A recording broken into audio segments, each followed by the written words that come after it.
In the case of Blockbuster, what really helped me probably more than anything else was an encounter with Warren Buffett. Here's Warren next to me, and I started playing the victim.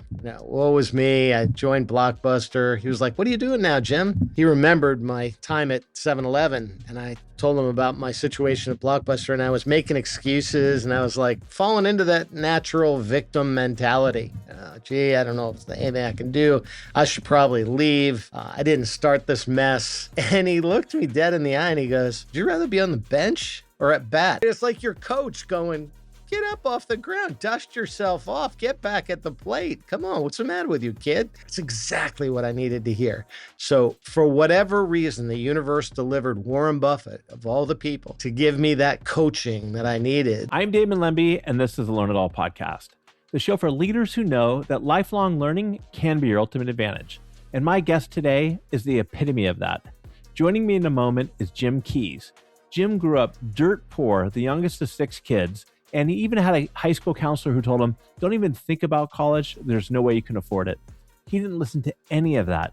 Not only did he go to college, he got an MBA from Columbia, and he went on to become the CEO of 7-Eleven, where he led a massive turnaround. And then he went on to become CEO of Blockbuster during its most challenging time. He's also the author of a great book called Education is Freedom. And in our conversation today, Jim is very open and shares the biggest learning lessons that he had during his time at Blockbuster during those very turbulent times. Something else we talked about is Jim's got this great acronym, CEO, change equals opportunity. And he talks about how change is going to happen, but it's how you handle it is what will lead to either falling apart or turning it into an opportunity. And finally, throughout the conversation, we talk a lot about his great book, Education is Freedom. And he breaks it down into 3 parts, the how, what, and why of learning. And we do a deep dive into why learning is so important. So Jim, looking back on your career, when did you realize that learning was your path to freedom? It's something that I realized at a pretty young age, but I couldn't have ever articulated it until much more recently. In fact, there was a pivotal point. And you want to hear the story? Of course. I'm walking across campus, Columbia University. I had the privilege of going to grad school there, so I went to business school. Never thought I'd go to an Ivy League school. I mean, I was lucky I went to college. And, grew up in pretty humble circumstances. So I'm walking across campus, I'm wearing a suit and I'm feeling all like a hot shit. Like I'm walking there. And I remembered when I was there starving to death, wearing topsiders and dirty jeans and t-shirt. And I see a kid walking toward me. He looked just like what I looked like when I was there. African-American kid, got a t-shirt on, arm full of books, walking out of the B school. And, I started laughing to myself thinking, hey, that's me. And he had a t-shirt and there's 3 words on his t-shirt. Education is freedom. And it literally stopped me in my tracks. And I shook his hand. I stopped him. I shook his hand. I said, "Dude, I am you. You are me. I would not be here. I'm going to teach a class. And I would not even be here. I don't know where I'd be, but for education." And I've never seen those 3 words put together, but that describes my whole life. And I walked into that class and I told those kids, "Hey guys, I just had an epiphany outside." I said, I learned 2 things. One, I thought I was done when I walked out of here, but that t-shirt reminded me that my degree, MBA, it was a license to learn. And if I want to succeed, I got to keep learning every day of my life. It's the key to being an effective leader or CEO.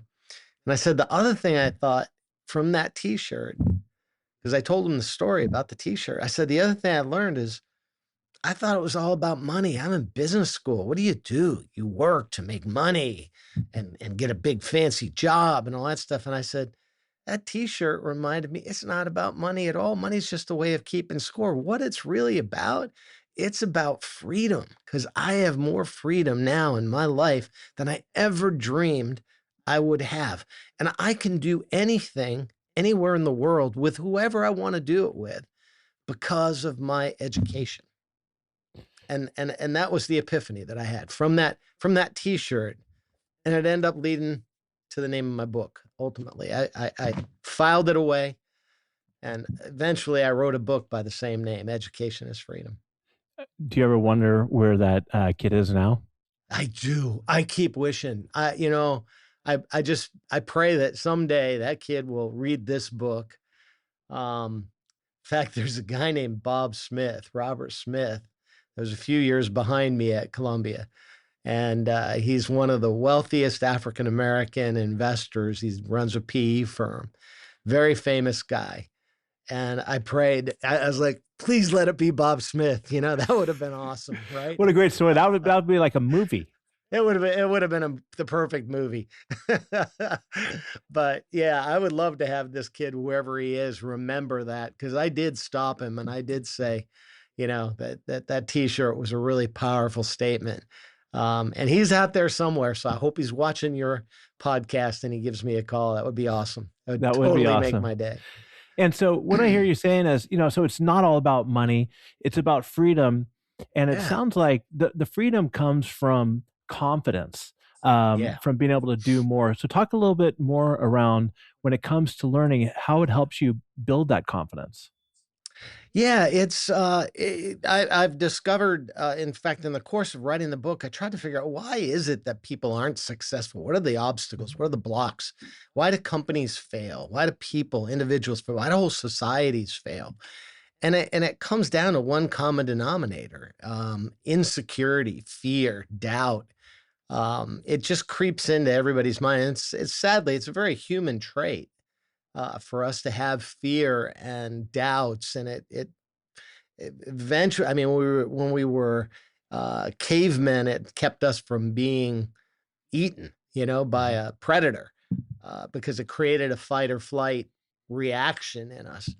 But that same thing shows up in the boardroom today. That same fight or flight shows up in our lives when we say, "Oh, I can't do that, so I'm going to run away. I'm not even going to try," and it's sad. And so I started to dig in and really study that human behavior, and realize that, um, once you crack the code and learning that confidence isn't something you're born with, it's a learned skill, and it comes from knowledge, it comes from preparation. And once you're able to crack that code and realize there's nothing that I can't learn, and once I learn it, there's nothing that I have to fear, because I can learn my way out of any situation, any problem. It's powerful, powerful force. Well, how does it impact, let's say, I mean, we'll get into this, your time at 7-Eleven and Blockbuster, but you and I both have been around a lot of very senior, successful leaders. And Yeah, the greatest leaders I've met are humble, confident, they're always open to learning. But we've also come across a lot of leaders who get to a point and say, I don't need to learn anymore. I got it all figured yeah, out. Is that yeah. fear or is that just ego?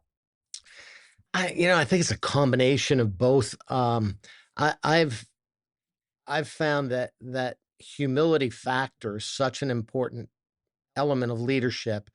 There's two ways to lead. You can lead with fear, or you can lead with inspiration. And I think sustainable leadership, sustainable competitive advantage, comes from leaders who inspire. Those who use fear, intimidation, bullying, they can win. It works for a period of time. And then eventually someone topples them. They're vulnerable. And I think, I mean, it's like any bullying behavior. A lot of that bravado, a lot of that arrogance comes from insecurity. If you're really confident, you'll be smart enough and confident to know what you don't know.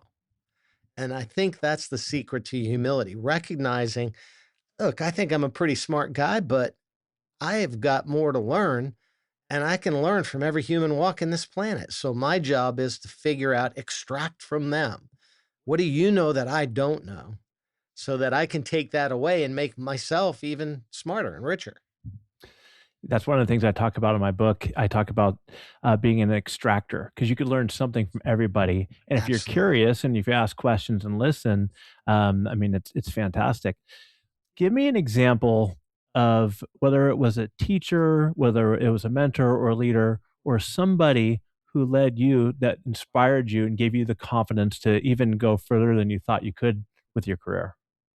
I think it was a cumulative effect of a lot of very, very good mentors along the way, whether it was teachers that said, "Hey, kid, you're a smart kid. You can do this." And I said, "Me? You can go to college." I was like, "I can't go to college. There's no way I can afford that." Yeah, of course you can. You're smart enough. You can get scholarships. You'll pay it back. Don't worry about it. It was that constant positive reinforcement, I think, all along the way in a cumulative way that built up in me. And even in the darkest hours, we all need somebody to give us that pat on the back and say, "Hey, you got this." I had at Blockbuster during the toughest of the times we were running it. We ran into the 2008. I joined the company in '07, and in '08 the whole world collapsed with Lehman Brothers and General Motors and Ford, and everybody's getting bailouts. And I thought, man, I was really getting down on myself, So who'd you and I turn was to? losing confidence. Pardon? Who did you turn to during those times when you're losing the confidence? Well, interestingly, I didn't turn to anybody. I tend to turn to. I know this sounds, unusual for a corporate leader, but I do a lot of spiritual work and a lot of prayer. And, we talked about the importance of knowledge as the antidote to fear. Well, the Mhm. combination of knowledge and faith, you have truly nothing to be afraid of. And so I turn to a lot of meditation, prayer, looking for a little help from a higher authority. Um, but in the case of Blockbuster, what really helped me probably more than anything else was an encounter with Warren Buffett.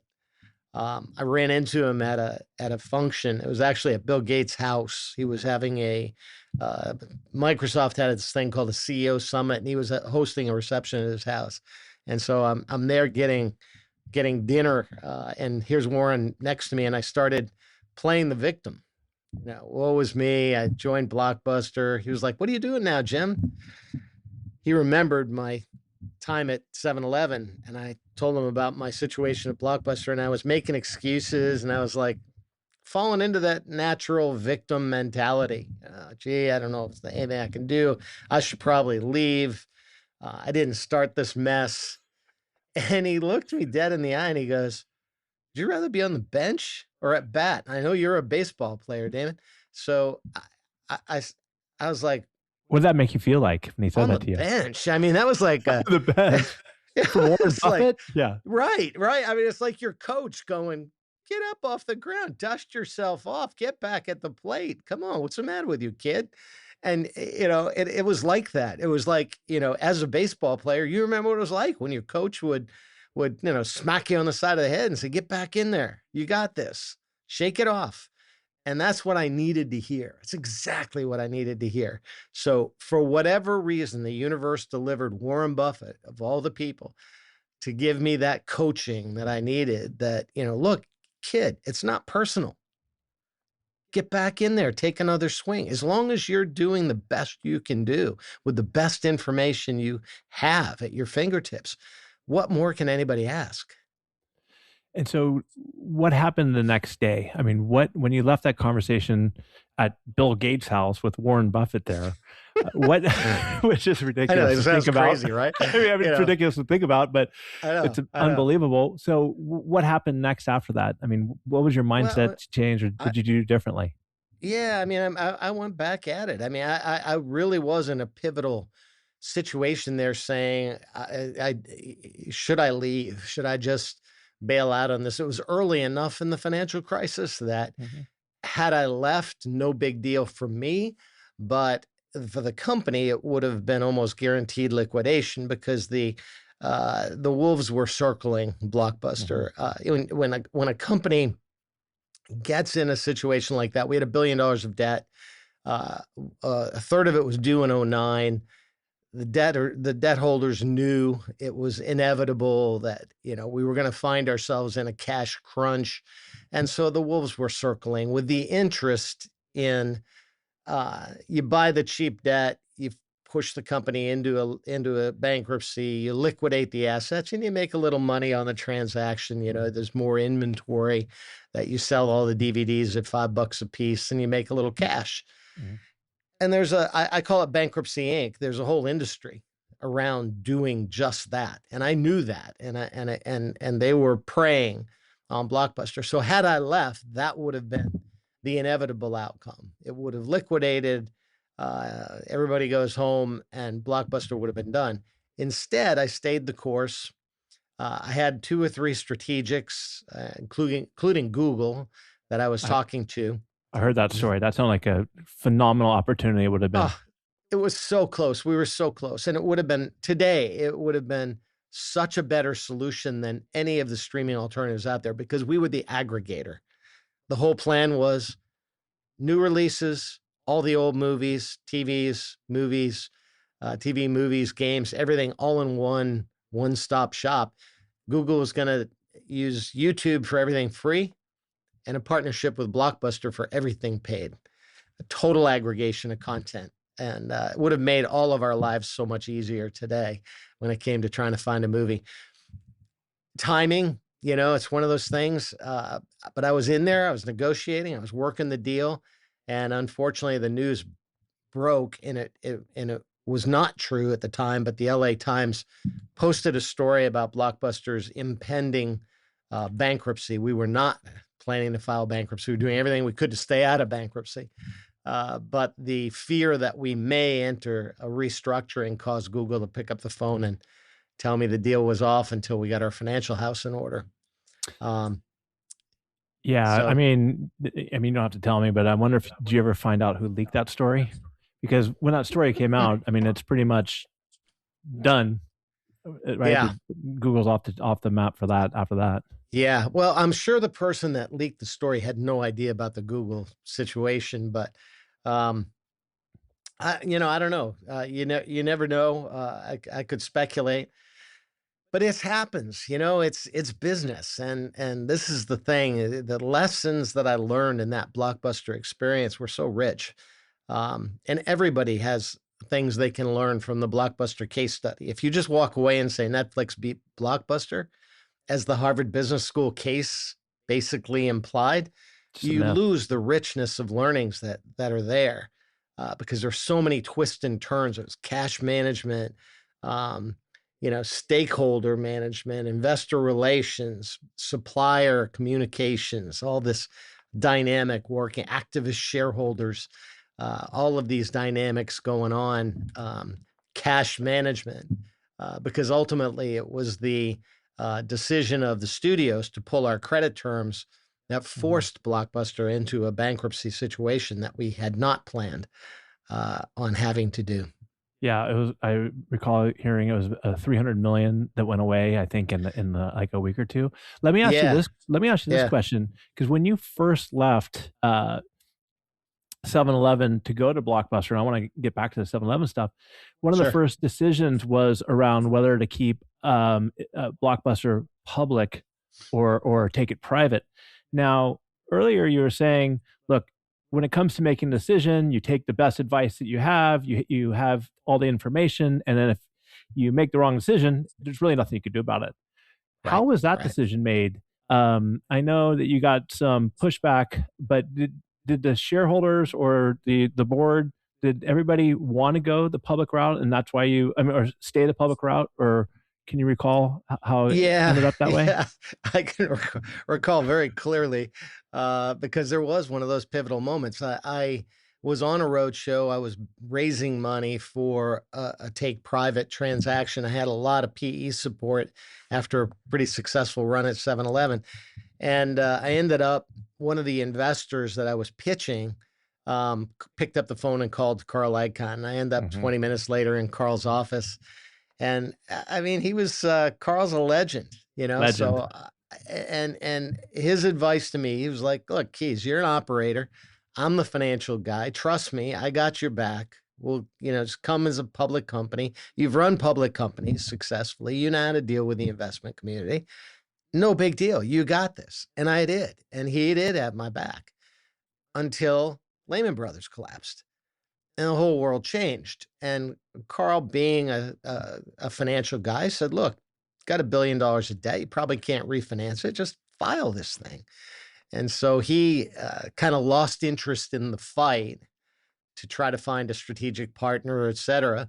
And he walked away from the board. And in hindsight, which is 2020, obviously, I would have and could have, and Carl would have agreed, I think, had we refinanced the debt in 2007, yeah, it would have cost us 50 basis points more, 100 basis points more, but we would have sailed right through the financial crisis without batting an eye because our debt would have been due in 2018 or something. Yeah, I mean, Lehman Brothers, Morgan Stanley. It's another story at another time. My family actually went through something almost of a similar size in real estate during that financial time, and unfortunately, weren't able to make it through either. But hindsight is 2020. How have you used Blockbuster when you go out on the road and talk as a story of learning and even overcoming failure? Yeah, I use a Mandela quote that I never lose because people go, "Aren't you? Don't you regret doing that?" Because if you Google me today, I'm the guy that screwed up Blockbuster and blah blah blah. It's like, look, it's not personal, and I use the Mandela quote. I say, I never lose. I win or I learn. That was his famous quote. I mean, here's a guy who spent years and years in prison, and he studied law when he was in prison. And he came out, and instead of having anger and retribution and all that stuff, he became president of the country and forgave the people that were working against him the whole time. And the learnings that I had at Blockbuster in 5 years were as rich as any experience. Probably I learned more than I did in 20 years at 7-Eleven. So I am grateful for that learning. I wish I hadn't had to go through that experience at the time. It certainly wasn't fun. But I think I learned a lot in that process, and I've been able to use those learnings afterwards. In fact, now I'm spending a fair amount of time running around the world. I've been in 14 countries in the last year, and a lot of what I do is teach the learnings of Blockbuster: cash management, effective communications, strategic vision, those kinds of things that are critical to any company. In your book, you talk a lot about the importance of effective communication and clarity. And I like, if you don't mind sharing the story about what you learned around that from Sam Walton that you used at, I believe, 7-Eleven. Yeah, I tell this story about when I got to 7-Eleven, we had 12 layers of management. At one point, we had 15 layers, and then we did some streamlining. But imagine 12 to 15 layers of management between you and the store. And I describe it as a game of telephone or whatever you want to call it, when kids sit around a campfire and they whisper in each other's ear.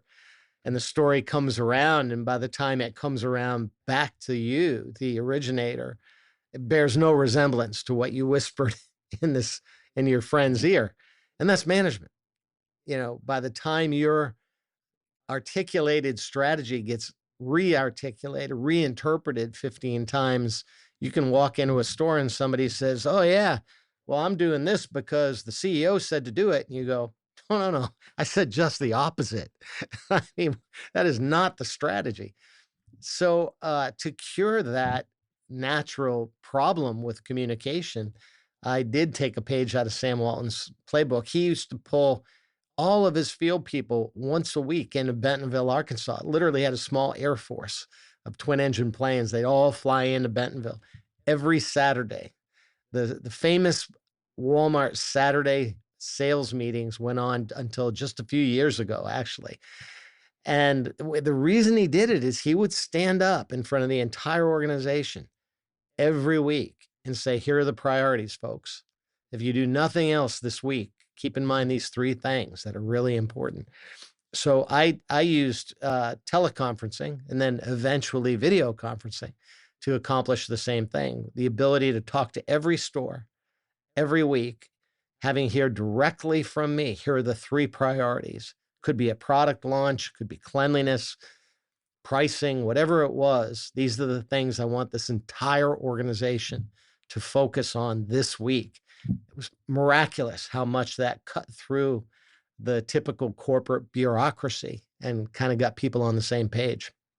Because it cuts through the complexity a lot of times. Yeah, And I've heard you mention this, and it's so true, is people then start to feel like they're really part of something as well, right? exactly. Because Yeah, they're hearing it from you, they're going to get on the same page, and they can carry it out throughout their organization.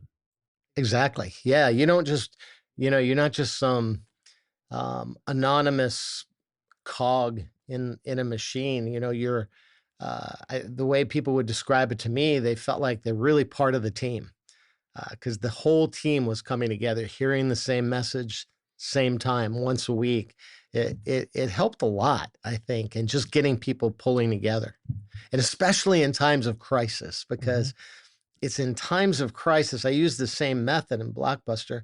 In times of crisis, that's when uncertainty creeps in. Uncertainty comes with fear. Fear triggers anger, hostility, bad behaviors. And it becomes like a cancer inside the organization, and it starts to eat at itself from the inside.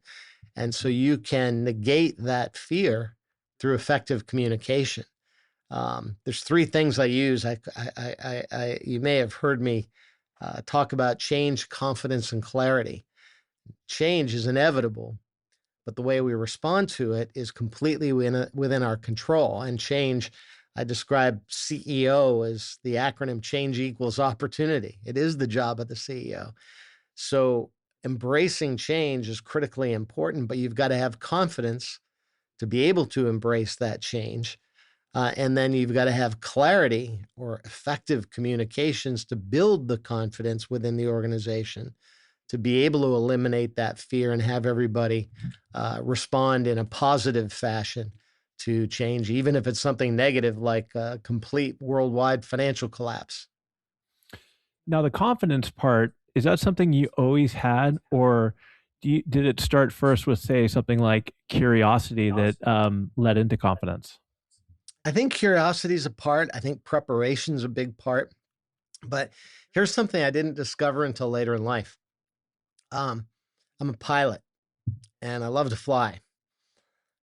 And I didn't realize until recently, actually, that what they're doing when I have to train once a year because I fly jets. I'm at 40,000 feet, so I'm up with the commercial above the commercial flights actually, and I'm licensed to fly single pilot, so I can jump in an aircraft, go up to 45,000 feet, and go anywhere in the country. For the privilege of doing this, I have to train once a year minimum in a simulator for 3 days. They lock me in, they try to kill me. Literally, they throw every bad thing that could happen: wind shear, um, engine fires, emergency decompression at 40,000 feet when I have 10 seconds to get my mask on before passing out, all of the horrible things that could happen. And it wasn't really until this year, as I'm traveling around the country talking about fear and confidence, how to build confidence, I realized, you know what they're doing? This is neuroplasticity. They are reprogramming my brain as a pilot to overcome fear and replace fear with knowledge. Because what they're training me to do for every negative thing that could possibly happen, I have 2 or 3 memory items. If it's a decompression of the airplane, I've got immediately to get my mask on. Next thing I do is pick up my emergency procedures checklist, and I pull it out and I go step 1, 2, 3, 4, 5. So I'm responding to the crisis with data, with knowledge, with information, rather than fight or flight. I bypassed the amygdala, went straight to the prefrontal cortex. And trust me, when you're on a plane next time, you're going to think about this. You're sitting there and there's turbulence or something. You want your pilot in the cockpit to be thinking with his prefrontal cortex, not to be a caveman and to revert to those caveman behaviors that we see, in the boardroom sometimes, right? Right. I have heard you talk about that. You want to have the Apollo mindset, not the caveman mindset, right? Because you're Exactly. going to get a lot of times people talk about luck. Well, you create your own luck when if you're prepared for the situation by whether it's knowledge, whether it's learning, whether it's role playing, whatever it is. So you're not surprised by different situations. Exactly. You asked the Apollo 13 guys, were you afraid? I had the privilege of, spending some time You talked with a about it in your couple of book, them. right, with Buzz. Yeah, yeah, with Buzz Aldrin and I mean, you talk to these guys and you go, "Were you afraid?" And there was never any indication of fear, even on Apollo 13 when they had that catastrophic challenge, because they were trained to replace fear with solutions, solving problems with data, with information, using critical thinking, not reverting to your, native instinct to get mad and fight. It works. It does work. Do you think that you look at, let's go back to sports for a second, and it falls into leadership. You look Oh at yeah, guys like Michael Jordan and like a legend that my idol, Joe Montana, they yeah. wanted the ball at the last minute, right? Oh For yeah. the last drive or the last shot. Was that because they've put in so much preparation and practice and confidence that they had no fear? It is. I think it is.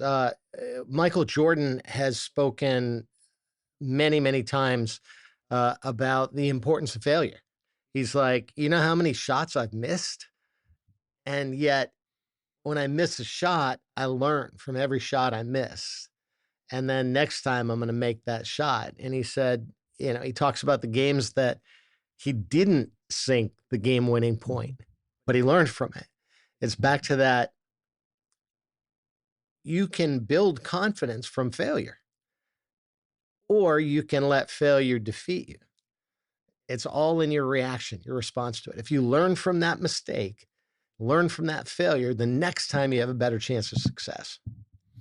So how would that, let's say I'm a new leader moving into management role for the very first time, how could that example from Michael Jordan or Joe Montana, let's say, play into their role becoming a great leader? A big part of it's consciousness awareness, self-awareness. I like I use a lot of aviation analogies, so I've used the acronym FLY. First, Mhm, lead yourself, mhm. because you've got to be able to recognize that your response, especially as a leader, is going to affect everybody else. If you're negative, the whole organization is going to be negative. The tone at the top is real. And if you're positive and believe that you will get through, that will be an infectious attitude that the sense of positivity that the whole organization can embrace. So yeah, for every new leader, I'd say just self awareness and the ability to recognize that idea that business is not personal. This isn't happening to you. Get over it. It's if bad things happen, um, it's not the circumstance, it's not the bad thing that happened, it's how you respond to that negative circumstance that will make the difference between a winner or a loser. And if you keep your head up and keep a positive attitude, it will also carry over into your team and you've got a far better chance of success. First and foremost, great leaders realize that they're always on stage and they need to model the behavior of their team because, if you want to preach a culture of lifelong learning or feedback culture where it's okay, but then you're not living that, if you Yeah. don't have the character to live that, I want to talk a little bit about character next. Yeah. How can you expect others to go beyond what you're already going to do? You're absolutely right. And I'm glad you said character because um, it's one of the things I highlight in my book, how important it is. And I think people forget, back to that issue of leadership and can aggressive, intimidating, bullying leaders win? Yeah, it can work for a period of time, but is it sustainable? And I like to talk about character in the context of brand, because if you think about it, we all have a brand, whether we like it or know it. We've got a brand, and that brand is projected to everyone that we encounter, whether it's a supplier or an employee or our family. And it's not just the external, it's like a packaged good. The external appearance of this package is important. They've got, you know, because of the World Cup, they've got a soccer ball on here. That's good packaging, good branding, right? For Coca-Cola. But the reason that a person will pick this product versus another product is, more importantly, what's inside. So yes, our appearance is important, but what's inside each of us is critically important when it comes to who we do business with. Because who do you want to do business with? Someone who has integrity, humility, gratitude, compassion, will find a win-win solution, or somebody is going to beat you up, take advantage of you, look for a win-lose. Well, first of all, I don't want to do business with somebody who's going to overpromise and underproduce. Right. And you also don't want to do business, and I'm sure you saw this all the time at 7-Eleven and also Blockbuster, where it's a zero-sum game, right? You want to have Yeah, a partnership where you could work together. exactly. How do you help, let's just say, a senior director really take steps in the right direction to ensure that the brand that they're putting out there is the perception is of integrity and character? Well, a couple of things, a couple of techniques I've seen used effectively, and I was never a big fan of some of these human resources leadership development exercises, right? But the first time you go through a 360 exercise where your whole team evaluates each other and you, it can be pretty humbling. You'll be told straight up, we don't trust you, or we're not sure we can count on what you're telling us. And the first time you hear that, for those of us who value our personal brand and our integrity, when someone calls you out and says, I'm not sure I can trust you, that's a dagger to the heart. And it really makes you stop, step back, and say, what am I doing to create that doubt in someone else's mind? And I have to fix that, because that will kill my career if I can't be trusted. Well, Jim, yes, if you don't take a victim mentality, right? Oh yeah, yeah, yeah, If you step back and your first reaction isn't to pounce on somebody else and say yeah. they're wrong, they're wrong, they're wrong. You have to be the type of leader who is able to self-reflect and say, what is it that I could be doing differently? Because if you're not, if you're going to just be the victim and always pass blame, then you're never going to be able to learn and grow. How are you? I mean, as CEO of 7-Eleven or Blockbuster, I could only imagine that people were pretty intimidated to give you feedback, Oh yeah. especially constructive feedback. I don't know. How do you think you handled it when somebody would come to you and give you feedback? I'm human, so I probably didn't handle it well. But I also valued it, and I tried to surround myself with people that weren't going to tell me what I wanted to hear. I think that's one of the biggest risks in any, especially a corporate environment. And I'm going to tie it right back to fear, because that caveman brain, when it triggers that fight or flight, uh, the flight is passive aggressive behavior. It's that person that will basically look you in the eye, say, everything's fine, boss. I think you're great. And meanwhile, they are not doing the job, or they're trashing you behind your back. So you've got to have that confidence among your people that you've given them the authority. They will step up in a nice way, but let you know if the emperor's got no clothes. Such a great point. I interviewed this guy on the show. He was awesome. His name's Jeff Wetzler. He wrote a book called Ask. And he said some of the smartest, most successful leaders are the worst learners because Yeah, people will never tell them the truth. They're hiding it's true. everything. They'll tell you, like, oh, Jim, you're great, right? Because what's in it for them for telling you otherwise and having you blast them? Oh yeah. It's normal human behavior. But a good leader will sniff that out and surround themselves with people who will be brutally honest with them because they know they need that. It's one of the hardest traits of leadership. In fact, I can tell you, I think I'm good at a lot of things. I'm really bad at human resources. Mhm. And the irony is, it's the most valuable resource of any company is the human resource. I am a horrible judge of character. I am a horrible Why I'm is that? Do you horrible just at trust people holding too people accountable. quickly? Yeah, it's oh, they'll be fine. Yeah, They're gonna do okay. They screwed yeah, up this time, but they'll be fine next time. And it's a killer. It's one yeah. of my flaws as a leader.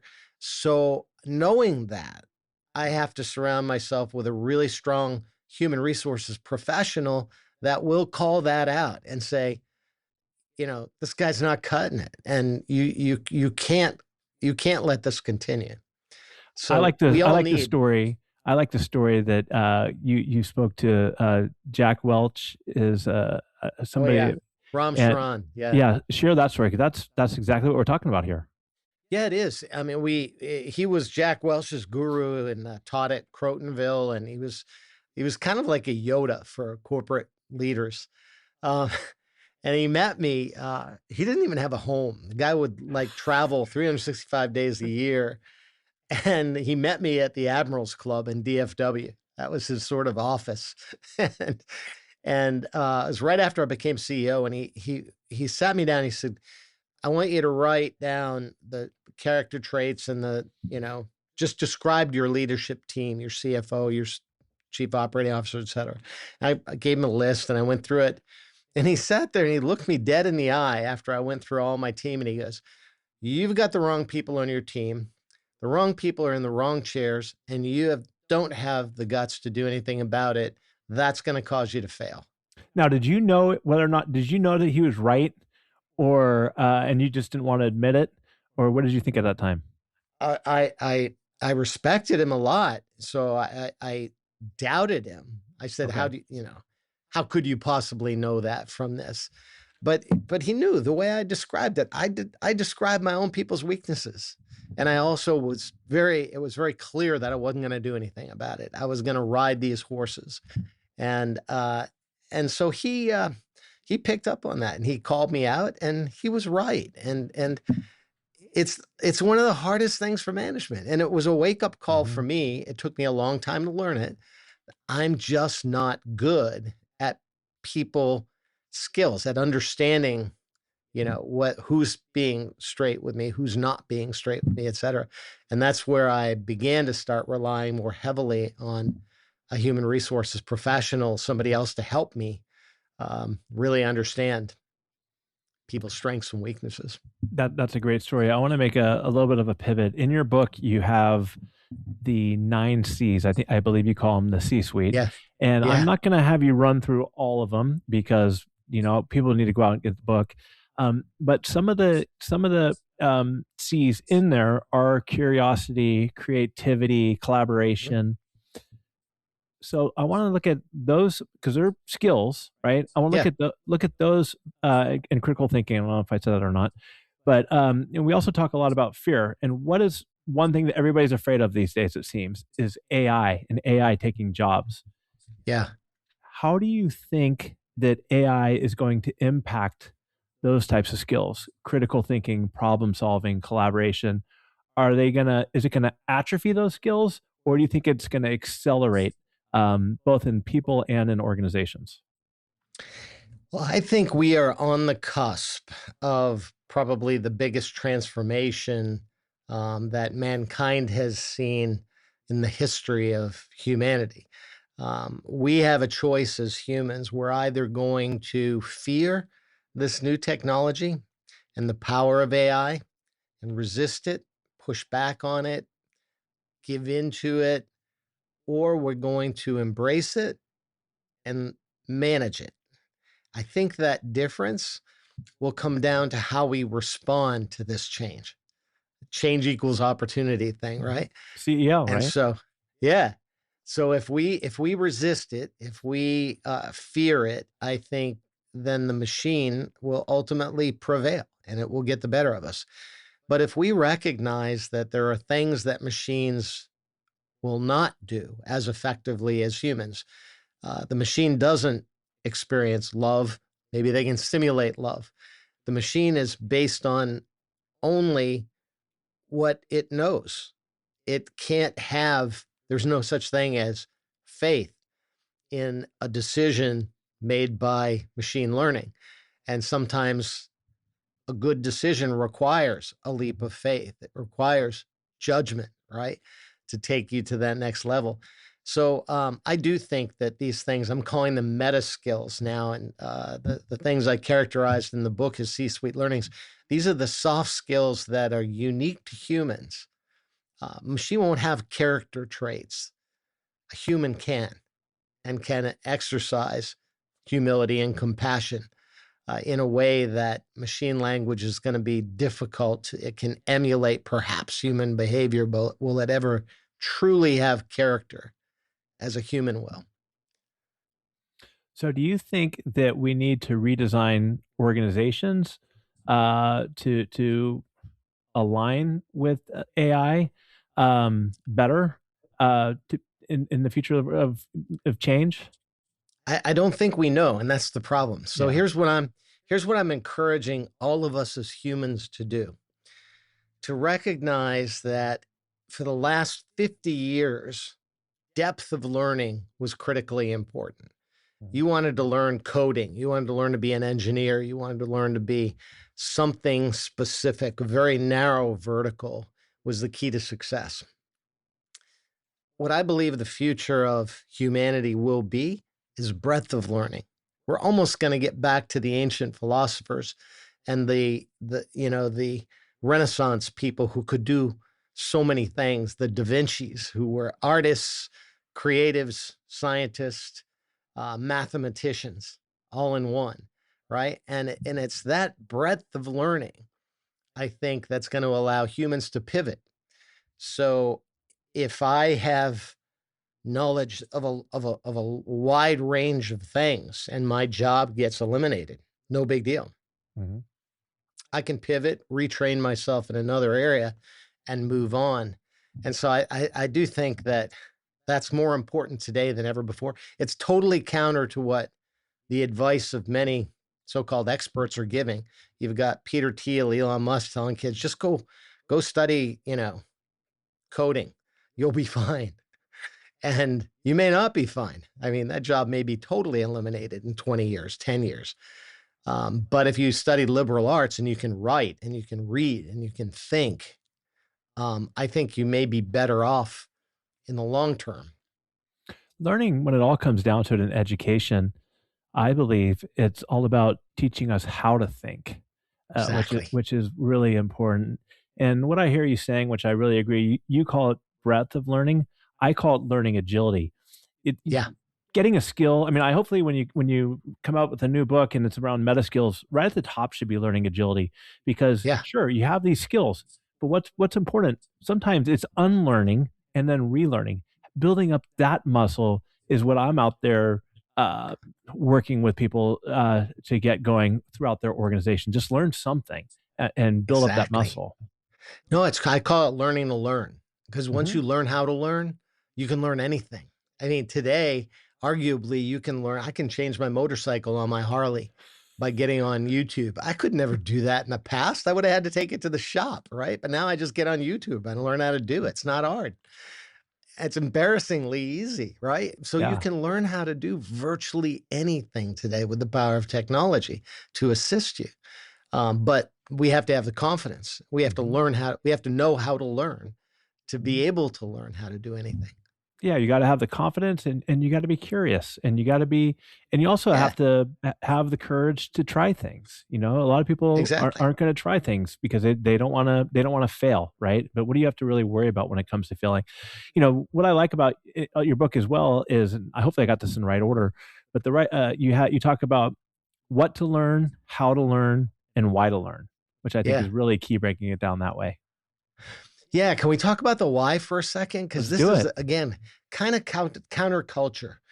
As I travel around the world, places like Ghana or in Australia, and I'm talking about this why to learn thing, and everybody's freaked out about AI, and they're saying, "Geez, is college important anymore?" Blah blah blah, all this stuff. And here's my response to that. I'm like, a lot of the angst that people have over AI, over all of the issues that are going on in the world, immigration, it's all caused by change. And it's caused by, and it's triggering this fear, this natural human fear. And why are we so afraid right now? Why is there so much division, not just in the US, it's all over the world? What is causing that? But if you think about it and step back, and you look at how much change has occurred in the last 20 years, driven by technology, that change is creating a lot of fear. So, what happens when people are afraid? They pull back, right? They want to surround themselves by people just like them that give them comfort. Now, if you think about this, and if you again step back from it and use your aviator brain instead of your caveman brain, you'll say, "Wait a minute! If technology is creating this change, and technology is shrinking the world in ways we've never seen it before, then instead of pulling back, I should be reaching out, Lean into it. lean in." One of the C's in the book is collaboration. I should be finding people to collaborate with and partner with outside of my circle. In fact, I should learn cultural literacy, another one of the C's, because if the world is shrinking, the more I understand the Chinese culture, the more I see them as a business opportunity as opposed to an adversary. And the more I can deal with people from Africa who are now emerging as potential business partners, the more I understand their culture, the more I can take advantage of that business opportunity. So while all of my peers are afraid, pulling back and retreating into their comfortable bubble, if I get out there and exercise my collaboration, cultural literacy, character, then I'm going to enjoy a huge competitive advantage in the next 20 years as the world shrinks and as technology advances. Yeah, absolutely. That's a huge advantage. But let's look at the flip side. What is going to be the negative impact if we become even more polarized? We shrink into our same groups. And also, Jim, on top of it, we stop learning and growing. What will happen to society then, do you think, in the future? Yeah, there's a dark side that could happen. Here's where I don't worry about that.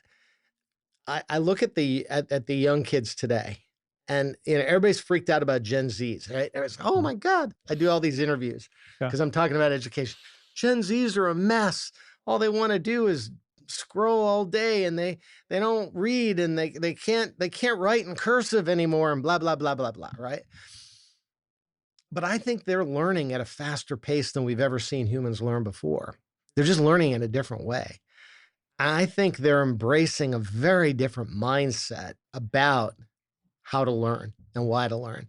So I'm actually quite positive about the future because of the youth and the way they have embraced technology as a learning tool, different from what we did. And it's freaking out my generation. But I'm actually encouraged by it. I agree. And when we work with clients, I'll say, look, you have 5 different generations. We all bring something to the table. They're AI and digital natives. We can learn from them. They could learn from us. Yeah. I think that we have to. Switching gears a little bit before we wrap up, technology, learning. What is something that you're working on right now these days? Yeah. Speaking of the next generation, I'm a little freaked out about the way we are approaching education today. We've kind of I didn't see this coming, but I dropped this book called Education is Freedom, and I drop it into an environment where there's a war on education. I never thought I would see people saying, Oh, I'm embarrassed because my kids went to Harvard. It's like, what? I mean, that was always a lifelong dream for most American kids and anyone from anywhere in the world to be able to go to Harvard University. It's like, and now people are questioning it and bashing it. All post-secondary schools are saying, don't waste your time, et cetera, et cetera.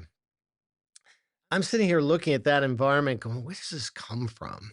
And it's almost a celebration of ignorance. It's like, we don't need that damn education anymore. It's almost like somehow we've turned our backs on the importance of knowledge. And so here's where I've been heading and spending a lot of time. I have been lobbying the administration to, instead of eliminating the Department of Education, which is probably a train too far down the tracks, I'm suggesting that we reinvent education with the power of technology. And here's where I'm coming from. The tools exist today to dramatically change the way we teach and learn.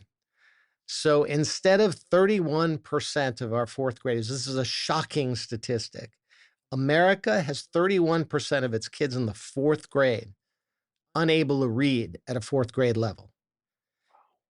If you can't read by the fourth grade, you're pretty much toast in terms of your ability to succeed, gain reading skills, gain math skills, be able to succeed in life. And this is infinitely curable. Today, there are AI tutors that you can give a kid a tablet and have them learning 2 languages to read in 2 languages by the time they're, in the first grade. So why aren't we doing this? There's a lot of fear about the new technologies, a lot of resistance to a national platform. But if you think about it, there's no company in America that could run without an operating system. Data, the ability to pull the best tools together for a company and achieve savings and efficiencies throughout the system.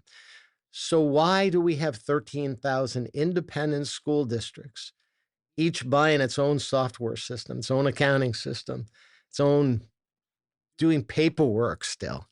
Why are we doing this versus having one national operating system, bring the best learning tools that exist anywhere in the world to the table and make them available so that every child has a portal, every teacher has a portal, just like Apple did with iOS? Why don't we create an education operating system with access to the best tools in the world, as with Apple iOS, fully interoperable, private, and secure, so that a child, a student, a teacher, and a parent have absolute transparency and data demonstrating how they learn and what they're learning. And more importantly, AI provides the ability to have individualized learnings, which could virtually eliminate learning disabilities. You empower a child to learn the way they learn best, and then encourage them to level up like they do in a video game so that we could have 10-year-olds doing college level calculus if we turn them loose with this kind of tool. Think about the confidence they would have in themselves to being able to do that. I didn't know about the 31% of the kids unable to read. Have you made any Shocking. how's the progress going on that? Not so great. I mean, there's a lot of pushback. There's fear, a tremendous amount of fear. But isn't some of that fear just from, I mean, I've got young kids in school, second grader and a nursery schooler, and it just seems like everybody's kind of just stuck in their ways. This is how we've always done education, and it is that fear, Jim, of people not wanting to change the way things. Look, we've been doing education the same way forever. We need to evolve. The world has evolved. Yeah. Yeah. Our current education system was built 100 years ago by the Rockefellers to mass produce, and literally the bell curve is a great example. It was mass production of an educated workforce. And if you're on the front end of the back of the bell curve, unfortunately, because we had to standardize everything for efficiency, you were probably bored and a lot of times drop out of school because you were so bored. If you were smart and on the front end of the bell curve, if you're on the back end of the bell curve, you get left behind. You get relegated maybe to special ed or held back. And this is not necessary in a world of individualized learning tools, which is what AI now provides. You can teach young people the way they learn based on the way they're absorbing the data and eliminate this standardization. I think we have the potential to elevate human learning at levels we've never seen in our lifetime because we use such a small portion of our brain.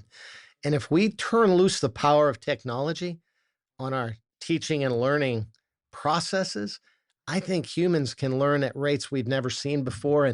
And here's the upside of all of this, Damon. If you think about the future of humanity, how many problems in the world, war, crime, terrorism, poverty, starvation, are caused by ignorance, fundamental ignorance? It's the root cause. Root cause. That's what I was trying to get to earlier with that question about a society that doesn't continue to learn. It's the root cause, and it's infinitely curable, especially with the tools that we have at our fingertips today. Let's empower our leaders. That's what I'm encouraging. I'm looking for a JFK moment. I'm looking for a president to stand up and say, we're going to put on a man on the moon in 10 years, in this decade. Yeah. Why can't we say we're going to have 100% literacy in America? We're going to be in the top 3 of OECD countries in math and science in this decade. And we're going to harness the power of technology and bring the best resources we have in this country to the table for the future generations. Well, I think it's going to happen, and here's why. Because you're going to see things taking place in science and in research that we've never seen before in the next 10 years when it comes to AI. You'll see cures for or treatments for blindness or for cancers, all accelerated because of AI. And hopefully when things like that are seen, then education will jump on. But you're right. I mean, we need somebody out there who's going to say the JFK moment, like we're going to get somebody on the moon in 10 years. And people might think that's nuts, but we're going to make it happen. I truly believe it.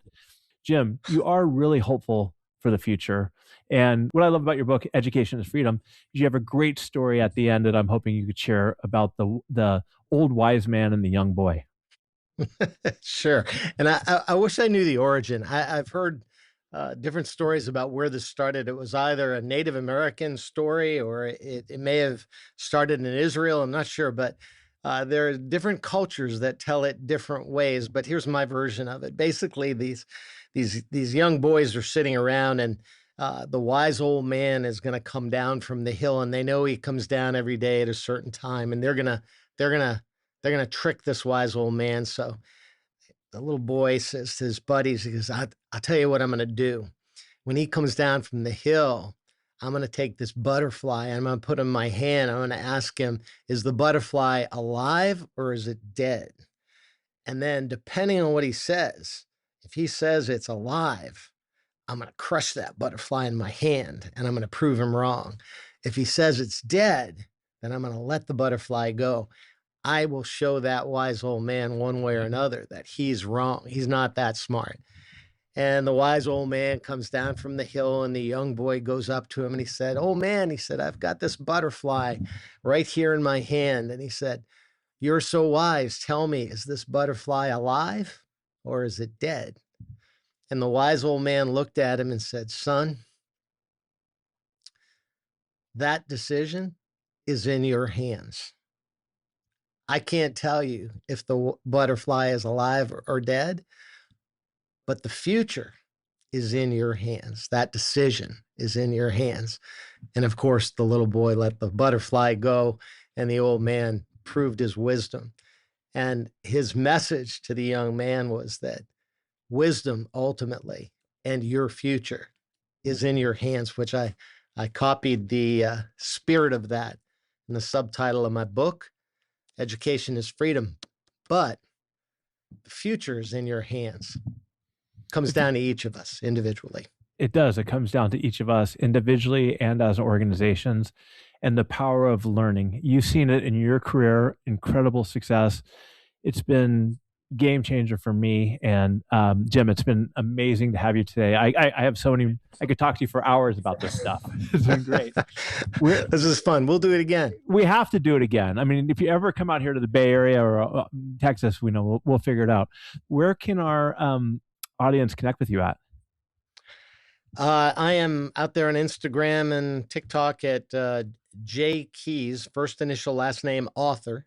And I've been having a lot of fun with TikTok now. I've got all these followers from all over the world. That's been a blast. Secret to it is I hired a 23-year-old and I do whatever she tells me on TikTok. I've got a website, jameswkeys.com, and you can find my book there. I try to post some of the stories that I've been putting out, or LinkedIn, James Keys.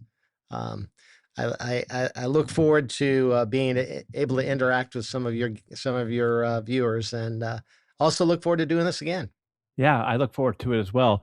And for our listeners out there, what I want to do is I want to challenge you to think about maybe a fear you're dealing with, something that you're not taking a leap at, and figuring out what do you need to do to make that happen. Because like Jim has said, what do you have that to be afraid about? Or if you know others out there who maybe are not living up to their potential and really could get behind needing to learn more and grow, go out and get a copy of Jim's book, Education is Freedom.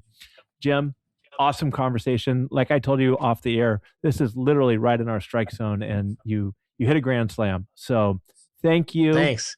And for our audience, as I always say, stay curious, keep learning, and have a great day. Thanks, everybody. See ya. Now has never been more important to work on inner chaos, because when you get inner peace and clarity, decisions become so easy. It's like, yes, I'm going to do this.